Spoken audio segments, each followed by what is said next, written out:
मैं आ चुका हूँ दोहराट रोड पर और यहाँ से दोहराट कम से कम 15 किलोमीटर है।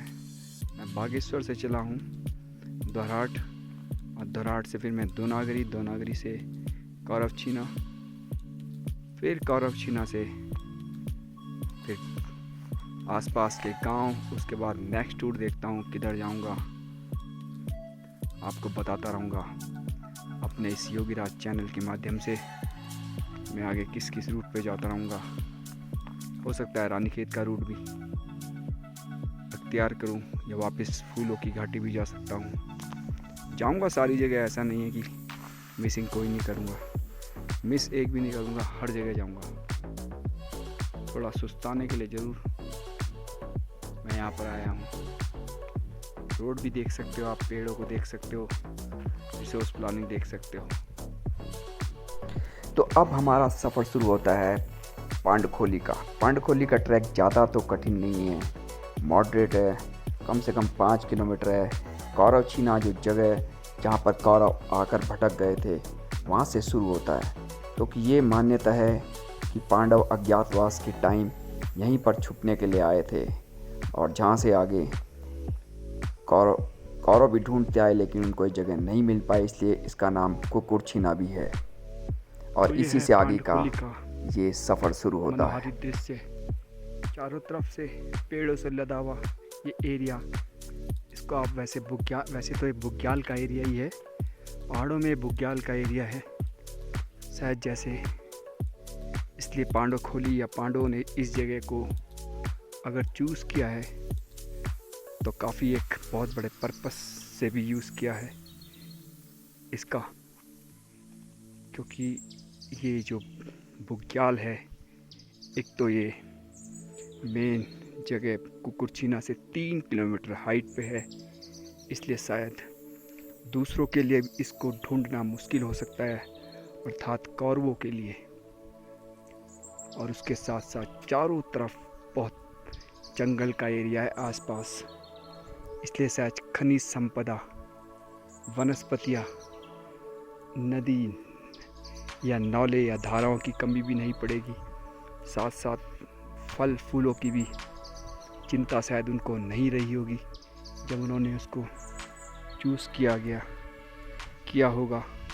अब तो खैर ये गवर्नमेंट या ग्राम सभा या जो भी आश्रम के अंतर्गत है, अब वो इसकी स्वच्छता का ख्याल रखते हैं।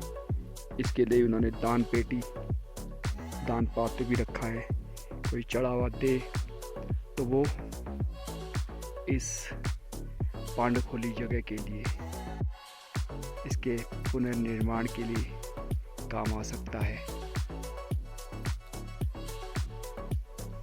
और जैसे मैंने आपको बताया, ठंडी ठंडी बयार यहाँ चल रही है और आपको गर्मी का एहसास, जो आपको थकान लगी सी सारी, वो यहाँ पर आकर काफुर हो जाती है।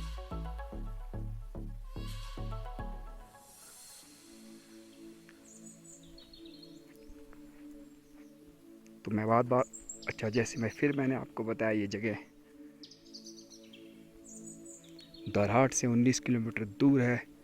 19 किलोमीटर दूर कुकुरछीना जगह, और उससे 3 किलोमीटर हाइट पर है, जहाँ पर पुरानी मान्यताओं के अनुसार पांडवों ने अपनी खोली अज्ञातवास के टाइम पर यहाँ पर खोली थी, और उसके कारण, लेकिन मैं अब देख रहा हूँ यहाँ का कमर्शलाइजेशन कितना हो गया है।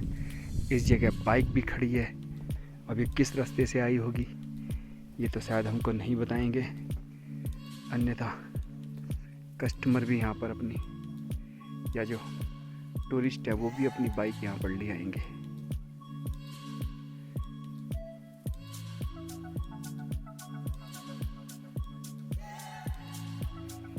चलिए, पहले तो सिर्फ यहाँ पर पांडवखोली थी, अब यहाँ पर बाबा जी का आश्रम भी आ चुका है। ये शायद पहले नहीं था, अब तो दिख रहा है। यह है पांडव मंदिर। जहाँ पर पांडवों ने शिवलिंग स्थापित किए थे 5, और एक गवाह के रूप में है कि पांडव यहाँ पर आए होंगे, क्योंकि कुछ साक्ष्य जरूरी होते हैं उन पुरानी चीज़ों के साथ साथ। कितने सच कितने झूठ ये तो हम नहीं कह सकते, लेकिन लोगों की मान्यताओं और लोगों के विश्वास के साथ जुड़े हैं, इसलिए नकारा भी नहीं जा सकता इस चीज़ को। चलिए, इसके बाद का हमारा सफ़र दूनागिरी मंदिर है, जो कि पहले पड़ता है, लेकिन हमने पहले इसको कवर किया, उसके बाद जाते हुए हम इसको कवर करेंगे।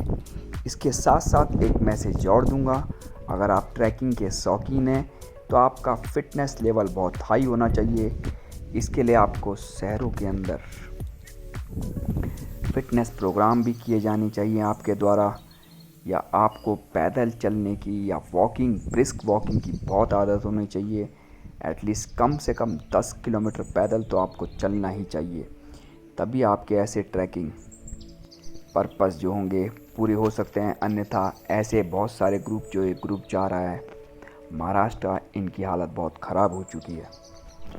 इसलिए अगर आपका फ़िटनेस लेवल बहुत डाउन है तो कृपया करके ऐसे ट्रैकिंग पे मत आना, अन्यथा आपकी तबीयत ख़राब हो सकती है, सांस फूलने की बीमारी हो सकती है, बीपी लेवल बढ़ सकता है, और भी जाने क्या क्या।